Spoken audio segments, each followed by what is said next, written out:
राधे सभी भक्तों को। तो आज है गुरुवार, तो गुरुवार को हम भगवान की पूजा करेंगे और कथा सुनेंगे। गुरुवार के दिन एक लोटे में जल लेके उसमें गुड़, चना, तुलसी और हल्दी डालकर केले की जड़ का पूजन करना चाहिए और साथ ही कथा भी सुननी चाहिए। गुरुवार को व्रत रखना चाहिए और हम कथा सुनते हैं। तो आइए आज हम सुनते हैं श्री हरि कथा, कच्छप अवतार कथा। कच्छपा अवतार कथा पुराने समय की बात है। देवताओं और राक्षसों में आपसी मतभेद होने के कारण शत्रुता बढ़ गई। आए दिन दोनों पक्षों में लड़ाई होती रहती थी। एक दिन राक्षसों के आक्रमण से सभी देवता भयभीत हो गए।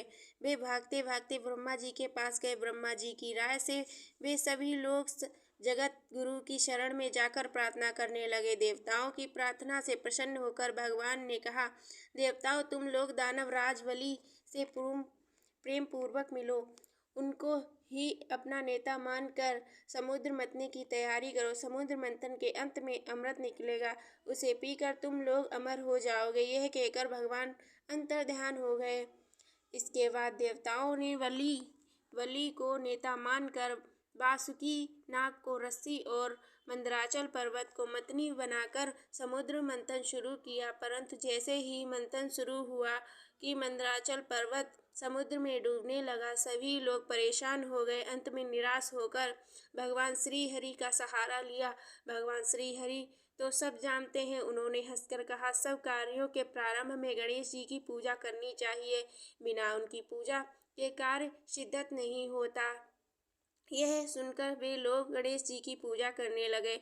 उधर गणेश जी की पूजा हो रही थी, इधर लीलाधारी भगवान श्री हरि ने कच्छप रूप धारण कर मंदराचल पर्वत को अपनी पीठ पर उठा लिया। तत्पश्चात समुद्र मंथन शुरू हुआ। मथते मथते बहुत देर हो गई, अमृत ना निकला।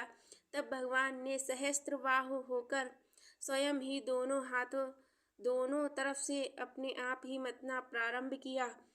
उसी समय हलाहल विष निकला, जिसे पीकर भगवान शिव नीलकंठ कहलाए।